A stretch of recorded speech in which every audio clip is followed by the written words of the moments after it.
When the predators at the top of any food chain are competing in the same space, unexpected or even strange things happen. Lions, for example, will kill cheetah cubs so that the cheetahs can't grow up to compete with the baby lions for the same prey they both feast upon. The story of Chicago's King Kato Rangel was the story of many predators. You had Kato preying on the Flores Twins he stole several hundred bricks from them. You had the Flores Twins preying on him by hiring somebody who was accused to be a guy named Labar Spann of the Four Corner Hustlers, but he beat the case the first time of hiring that guy to kill King Kato. Of course, the Flores Twins preyed upon El Chapo in a sense because they became two of the chief informants against him in his trial after being two of his biggest customers in the United States. And of course, from the perspective of the U.S. federal government, El Chapo was the biggest predator of all, but that's another story. Now, Rudy Rangel, known as King Kato's legacy hangs over Chicago still, because while he was hit back in 2003, right now there's a pending case in Illinois federal court against some men, and it's a RICO case that carries a potential death penalty, and one of the alleged crimes is the killing of Rudy Rangel. And the lead defendant, or one of the lead defendants and best known in this case, is a guy named Labar Spann, and the gang that the RICO case is against is the outlaw Four Corner Hustlers from Chicago. Now, back in 2008, Labar Spann went on trial in state court for orchestrating the hit against King Kato and the supposed, I think, middleman in hooking him up with the trigger man turned state's evidence, but Labar Spann beat the case at trial. Now, in this case, like in a lot of cases as of late, there's a tangential rap industry connection. A Chief Keef associate in the Glow Gang, a guy named Main. His name was Rontrell Turnipseed, and he pled guilty early in the case. He was, I think, ordered to shoot the guy that killed his brother, and I think he confessed to doing just that, and he got not too bad of a sentence, I think less than 10 years. And the bigger case that Rontrell Turnipseed was a part of was a RICO drug conspiracy centered around Lexington Avenue on Chicago's west side. It was a bustling open-air drug market that serviced a lot of suburban customers, making $10,000, $20,000 a day, day after day. And Labar Spann in the Four Corner Hustlers RICO case now, drug dealing is a big part of it. So the death penalty case, or potential death penalty RICO case against Labar Spann and the outlaw Four Corner Hustlers concerns distribution of heroin and 6 homicides. And of course, the most famous one is Rudy Rangel. Supposedly he stole 150 keys from the Flores brothers back in maybe 2002, and the Flores Twins at that time were El Chapo's biggest customers, definitely in Chicago, and some of his biggest in the country. They would talk to him directly on the phone. They were getting 2,000 kilos a month of cocaine to sell in Chicago, which, I mean, probably made them bigger than Big Meech or anyone like that. They were very young guys. Their father got them into the game, and after the Flores brothers turned state's evidence against El Chapo, their father, for some inexplicable reason, maybe thought he was going to go down to Mexico and make things right, but his truck was found abandoned, and he was never found, presumed killed by the Sinaloa cartel because of his sons becoming turncoats, which they did. Prior to becoming turncoats, they actually went and lived with El Chapo when they were wanted, and El Chapo took them in, and but then they cut a deal with the U.S. federal government, and they took turns getting on the witness stand and putting El Chapo away for life. Now, Labar Spann is pretty infamous in Chicago. He made the cover of a local magazine there about, I think it was called Cook County Inmates' Reign of Terror, And Labar Spann's in a wheelchair. He was shot, I guess, some years ago, put into a wheelchair, and he supposedly attacked a guard with his own wheelchair. I don't quite understand how somebody would do that. Who knows, what the reality of what Labar Spann was doing in the Cook County Jail. Maybe he was wilding out. Maybe it's a ploy to make him look bad, or possibly a little bit of both. Now, one of the bad pieces of evidence against Spann is, well, it's not evidence of a murder, but it's enough to put him in prison.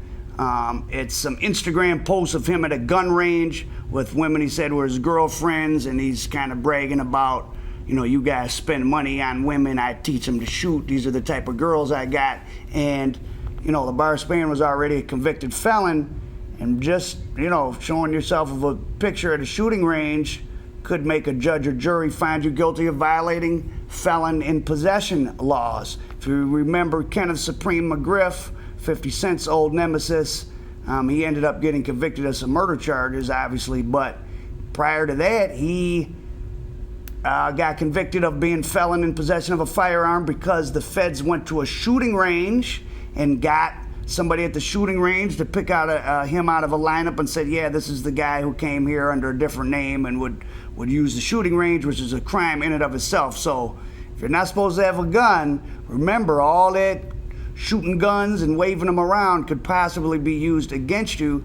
And even if you put up a disclaimer that says these are all props, if somebody gets on a stand and says, oh no, they weren't props, and they testify that it was a gun and the judge or jury believes them over you, well, you could be going to federal prison just because of that.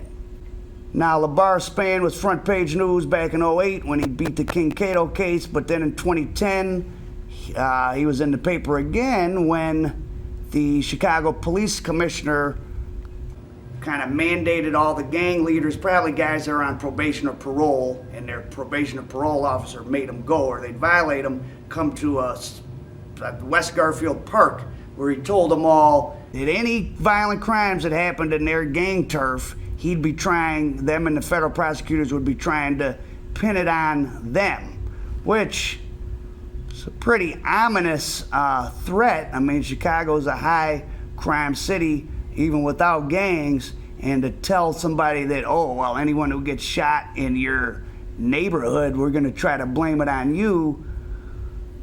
I mean, to me, that kind of opens in the mind of a potential jury reasonable doubt right there. Like, is the prosecution trying to connect dots and paint a picture that's not really there? Now, there's a picture I would like to show you, but I don't think I really can under YouTube guidelines. It caused a big stir in Chicago when it came out, so I'll describe it to you. It's a picture of two white police officers. They're each holding hunting rifles. They have a black male teenager on the ground in front of him. He's alive, but they've taped deer antlers to his head, and they're making him sort of pose as a dead deer, and they're holding their rifles as if they went and hunted and shot him and captured him. Now, that was a big scandal in and of itself, but I don't know if I'm the only one who noticed this, and this is why this case is so weird to me. And I'm going to give you my theory on something. The young man who they had, who I think was 16 or 17 at the time, and is now deceased. He was killed by unknown assailants at some point. A car pulled up and shot him, and no one was ever arrested some years later. He was Labar Spann's younger half-brother. Think about that. I mean, what's the odds, right? I mean, Labar Spann's one of the primary targets of Chicago's anti-gang task force, or what they're prosecutors that are going after gangs. And of all the young black male teenagers in Chicago that those two racist cops could have posed for that picture with, it was with Labar Spann's little brother. And there's yet another twist. Those two cops were the members of what was considered an elite Chicago police unit that was involved in gang enforcement. but a bunch of members of that unit themselves got indicted and some sent to prison because they were doing kick doors on drug dealers. They were robbing drug dealers, kicking their door in, taking their money, sometimes pulling them over. I think there was some accusations of a murder for hire from the police. I don't think they were convicted of it. And, well, guess what Labar Spann's 6 murders are all about? Some of them are hits, but a lot of them were him or his crew supposedly robbing drug dealers or being hired to rob drug dealers. Somebody puts them on. Somebody says, well, I know they got 100 keys. Maybe they do a deal. You know, we tell you who they are. You kill them and take it, and we split the proceeds. So not only was it Labar Spann's little brother in this picture, Labar Spann and his crew that are on trial now, the crimes they are alleged to have committed are very similar to the crimes that same unit of police has been, some of them convicted of committing. So how could those things be connected? Well, even in a big city like Chicago, there's only so many large drug dealers. And there's only a handful of robbery crews that go around and hit those large drug dealers. So if you got a set of cops doing it, you got Labar Spann and his crew allegedly doing it, I mean, how many other people could there be doing it? So it made me think back to my documentary, Cold War Heroin Heat. And I found out during doing that back in 1968, prior to the DEA, the federal law enforcement agency tasked with going after narcotics was called the Bureau of Narcotics and Dangerous Drugs.